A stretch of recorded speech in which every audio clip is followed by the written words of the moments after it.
Ito ang aking pangako, pag-ibig na di maglalaho.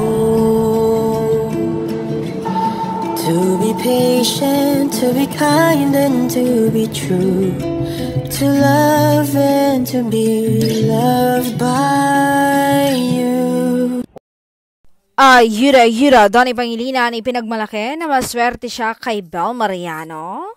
Tinanong namin ang aktor na si Donnie Pangilinan kung ano ba ang nabigay sa kanya ni Bel. Say niya, I deserve a calm love with somebody who's good for my mental health. Somebody who brings out your soft side, not your survival side. At si Bel ang nakapagbigay sa akin noon.